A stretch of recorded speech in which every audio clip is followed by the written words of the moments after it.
सुप्रभात विद्यार्थियों। आज हमारा व्याकरण का अध्याय नंबर 8 समास। समास होता क्या है, आज हम उसके बारे में पढ़ेंगे। समास का अर्थ है छोटा करना, संक्षिप्त करना अथवा कम से कम शब्दों में अपनी बात कहना। यानी कि पूरे वाक्य को एक संक्षिप्त शब्द में लिखना या बोलना या बताना जो है वो क्या कहलाता है, समास कहलाता है। भारत के नौजवानों में देश के लिए भक्ति की भावना कूट कूट कर भरी है। अब यहाँ पर देश के लिए भक्ति की जगह हम क्या लिख सकते हैं, देश भक्ति।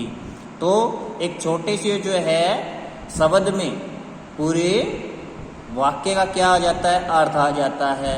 यह चित्र 6 कोणों की आकृति वाला है। तो 6 कोण यानी कि षटकोण, ठीक है। 6 कोणों की आकृति को क्या बोल सकते हैं, षटकोण। तुम वहां समय के अनुसार, समय के अनुसार का क्या हो जाएगा, यथा समय। श्रोता स्वामी जी के वचन रूपी अमृत सुनकर भाव विभोर हो गए। यानी कि इसको क्या बोलेंगे, वचनामृत। यानी कि इस वाक्य यानी कि 3 शब्दों को एक छोटे रूप में या संक्षिप्त रूप में क्या लिखेंगे, वचनामृत।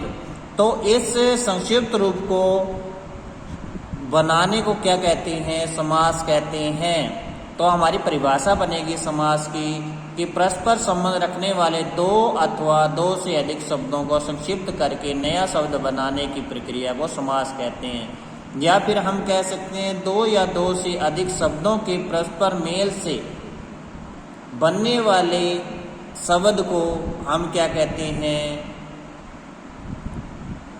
समास कहते हैं, ठीक है। समास करने के लिए जो है जो शब्द बनता है उसे समास पद कहते हैं। और जो समास पद जो है हम बना दिया या समास पद बना दिया, अगर हम उसको जो है एक अलग अलग जो है शब्दों में प्रयोग करते हैं तो उन्हें हम क्या कहते हैं, समास विग्रह कहते हैं, ठीक है जी। तो समास विग्रह और समास में 2 पद होते हैं, पहला पद और दूसरा पद। पहला पद पूर्व पद और दूसरा पद क्या होता है, उत्तर पद। तो समास से हमारा अभिप्राय हो गया कि संक्षिप्त रूप में लिखना, यानी कि पूरे वाक्य को एक जो है छोटे रूप में लिखना। समास के जो है 6 भेद होते हैं। समास के 6 भेद: अव्ययभाव समास, तत्पुरुष समास, द्वंद्व समास, कर्मधारय समास, द्विगु समास और बहुव्रीहि समास। जैसा कि हम जानते हैं कि हमारे हाथ में क्या होती है, 5 उंगलियां होती हैं। अगर हम उंगलियों के अनुसार करें तो पहला जो अंगूठा है उसको हम पहली उंगली मान लें और पहली उंगली क्या हो गई, अव्ययभाव समास। अब पहले के अनुसार क्या होगा, पहला पद प्रधान हो और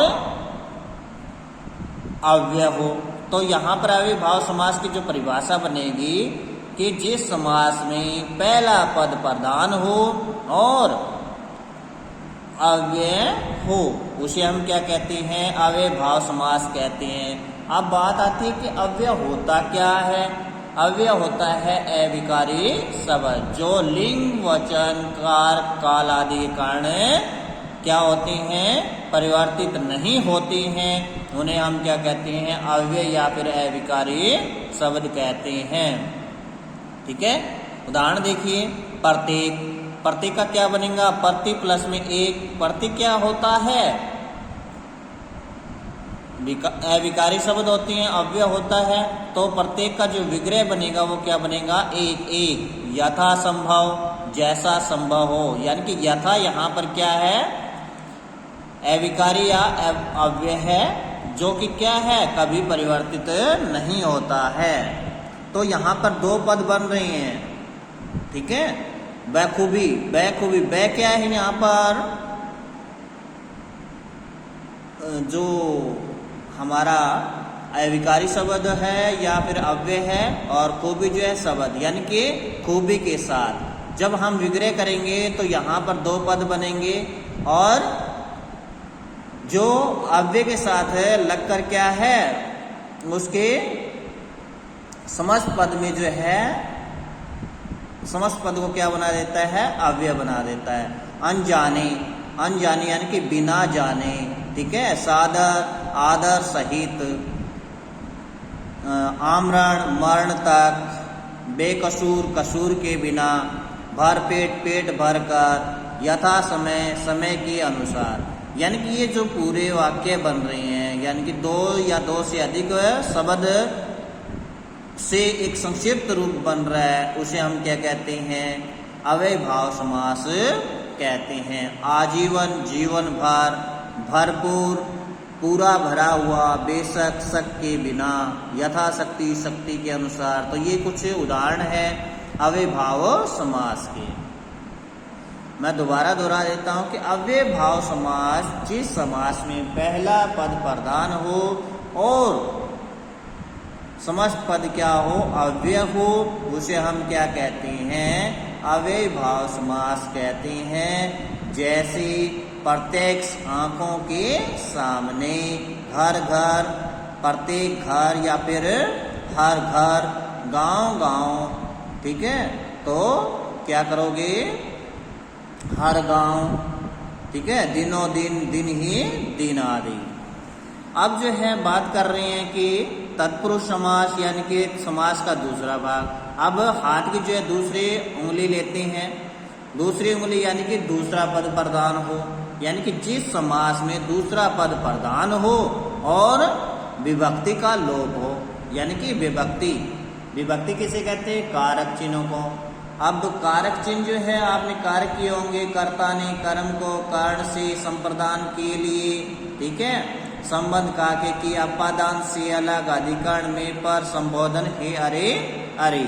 तो ये विभक्ति चिन्हों का लोप हो, तो लोप का मतलब उसमें छिपी हो, लुप्त हो, ठीक है, गुप्त हो उसके अंदर। तो यहाँ पर जो है हमारे भेद बन जाएंगे तत्पुरुष समास के। कर्म तत्पुरुष समास, कर्ण तत्पुरुष समास, संप्रदान तत्पुरुष समास, अपादान तत्पुरुष समास, संबंध तत्पुरुष समास, अधिगण तत्पुरुष समास, ठीक है जी। तो जैसे हमारे पास विभक्ति चिन्ह आएंगे वैसे ही उनके जो है भेद हम लिख सकते हैं। जैसे कर्म के अनुसार कर्म के जो विभक्ति चिन्ह होता है को होता है। अब देखिए परलोक गमन, परलोक को गमन, ठीक है। यहाँ को जो है विभक्ति चिन्ह आ गया।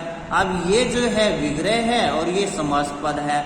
जब हम इन विग्रह को जो है इकट्ठा करते हैं तो समास बनता है, और समास को जो हम तोड़ते हैं, समस्त पद को तोड़ते हैं तो हम समास विग्रह कहते हैं। शरणागत, शरण को आया हुआ, यानी कि फिर को आया है, तो को क्या है? कर्म तत्पुरुष समास।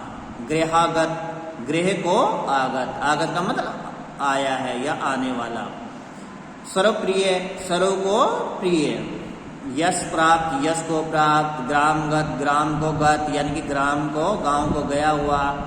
स्वर्ग प्राप्त, स्वर्ग को प्राप्त, स्वर्ग को प्राप्त।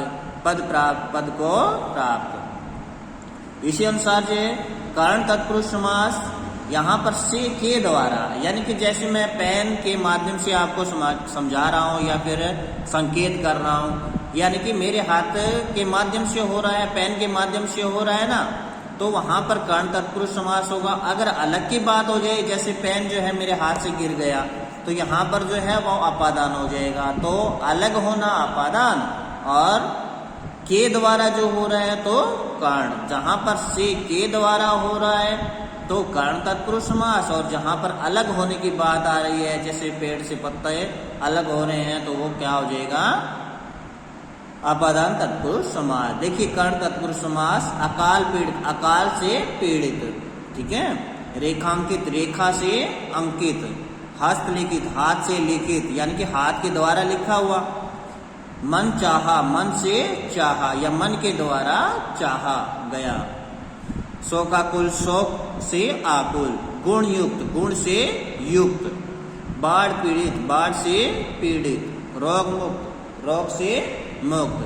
तो प्यारे बच्चों जो है ये समास के दो भेद जो है आज करवा रहे हैं। अगली वीडियो में जो है आपको समास के अगले जो है भेदों को समझाएंगे, और आप जो है इन दोनों भेदों को जो है अच्छे से सुनेंगे, समझेंगे और इसके कुछ एक शब्द जो है लिखकर अभ्यास करें। अगर किसी प्रकार का कोई आपको संशय है या फिर जो है डाउट है तो आप जो है मुझसे पूछ सकते हैं। धन्यवाद।